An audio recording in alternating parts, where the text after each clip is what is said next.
मतलब हेट के तो अगर सबसे बड़े अवतार हैं हमारे बीच में हमारे प्रधानमंत्री जी, बाकी सब तो उनके चेले हैं। लेकिन 5 तारीख को काउंटिंग के वक्त पूरे दिन मैं सुन रहा था, एक व्यक्ति जिसकी जिंदगी का बड़ा हिस्सा कांग्रेस में बीता, उससे छोटा हिस्सा तृणमूल में बीता, और उससे भी बहुत छोटा हिस्सा भारतीय जनता पार्टी में है, उसने तो हद ही कर दी। हिंदू ईवीएम, मुस्लिम ईवीएम, हिंदू लोकैलिटी, मुस्लिम लोकैलिटी, और किसी एंकर को, किसी को कोई फर्क नहीं पड़ रहा था। Normalisation of hate filled language is acceptance of hate violence. हमने इसको नॉर्मल कर लिया, कोई फर्क नहीं पड़ता है। चुनाव हार रहे हैं। आज ही सुबह मैंने कहा, किसी को बुरा लग गया, मैंने कहा देखिए, जब विकल्प हो दो, चुनाव जीतना है या देश जीतना है, तो देश जीतना न विकल्प होगा। क्या चाहते हैं लोग कि चुनाव उन्हीं की तरह लड़े जाएं? जैसे इजराइल में 2 पार्टी है, लेकिन दोनों पार्टियों में फर्क करना मुश्किल है, चाहे लिक्विड हो या लेबर हो। कमोबेश अपने देश में भी वही कोशिश हो रही है, चाहे वो डिलिमिटेशन के माध्यम से हो या मिस्टर ज्ञानेश कुमार की प्रॉक्सी में पूरे देश में करने की कोशिश हो। सबसे पहले तो एपीसीआर की पूरी टीम को वर्षों से आप लोगों के काम से वाकिफ हूं, ये बेहद जरूरी था। कोई भी अब कहीं भी बैठ करके इस वेबसाइट के माध्यम से, और इसका जो भी फीचर्स मैंने देखे वो बेहद अहम है, लेकिन मेरी चिंता है कि एपीसीआर को अपना काम बढ़ाना होगा, कॉमरेड्स बढ़ाने होंगे। संजय भाई हैं, मैं उनके समक्ष ही ये बात कह रहा हूँ। इस तरह के प्रोग्राम होते हैं, बाहैसियत आप मुझे मेंबर ऑफ पार्लियामेंट बुलाते हैं या संजय भाई को या कोई और हो, हमारी हैसियत नहीं रही, बेहैसियत लोग हैं हम लोग।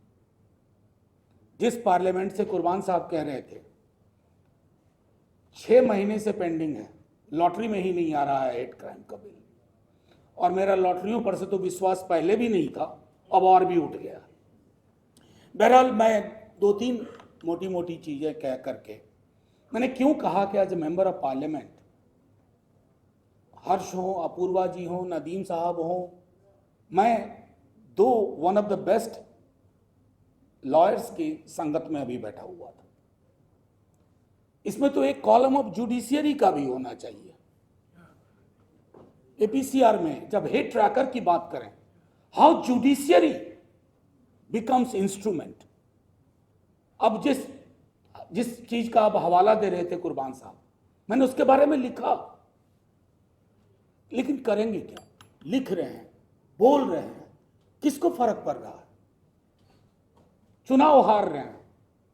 आज ही सुबह मैंने कहा, किसी को बुरा लग गया, मैंने कहा देखिए, जब विकल्प हो दो, चुनाव जीतना है या देश जीतना है, तो देश जीतना न विकल्प होगा। क्या चाहते हैं लोग कि चुनाव उन्हीं की तरह लड़े जाएं? जैसे इजराइल में 2 पार्टी है, लेकिन दोनों पार्टियों में फर्क करना मुश्किल है, चाहे लिक्विड हो या लेबर हो। कमोबेश अपने देश में भी वही कोशिश हो रही है, चाहे वो डिलिमिटेशन के माध्यम से हो या मिस्टर ज्ञानेश कुमार की प्रॉक्सी में पूरे देश में करने की कोशिश हो। मैंने एक से एक हेट स्पीचेस देखी। मतलब हेट के तो अगर सबसे बड़े अवतार हैं हमारे बीच में हमारे प्रधानमंत्री जी, बाकी सब तो उनके चेले हैं। लेकिन 5 तारीख को काउंटिंग के वक्त पूरे दिन मैं सुन रहा था, एक व्यक्ति जिसकी जिंदगी का बड़ा हिस्सा कांग्रेस में बीता, उससे छोटा हिस्सा तृणमूल में बीता, और उससे भी बहुत छोटा हिस्सा भारतीय जनता पार्टी में है, उसने तो हद ही कर दी। हिंदू ईवीएम, मुस्लिम ईवीएम, हिंदू लोकैलिटी, मुस्लिम लोकैलिटी, और किसी एंकर को, किसी को कोई फर्क नहीं पड़ रहा था। Normalisation of hate filled language is acceptance of hate violence. हमने इसको नॉर्मल कर लिया, कोई फर्क नहीं पड़ता है। यही इतने ही लोग होंगे, कुछ और हम सब उस पर आर्टिकल लिखेंगे, बयान देंगे। सच तो ये है कि घृणा हमारे समाज का हिस्सा बन गई है। अभी एजाज ने एक लेख लिखा था, पता नहीं आपने पढ़ा कि नहीं आप लोगों से, फ्रंटलाइन में एक ड्राइवर ओला उबर का पूरे रास्ते उनको मुसलमानों के बारे में सुनाता रहा, वो ये हैं वो हैं। आखिरी में एजाज भाई ने कहा कि मैं भी मुसलमान हूं। तो इस तरह के माहौल में हम जी रहे हैं। मैं कई दफा कह चुका हूं, अपूर्वा जी नाराज भी हो जाते हैं कभी कभी। I don't see possibility in the hands of political collective. I don't. अब ये सड़क पे हो, सैलाब आए सड़क पे,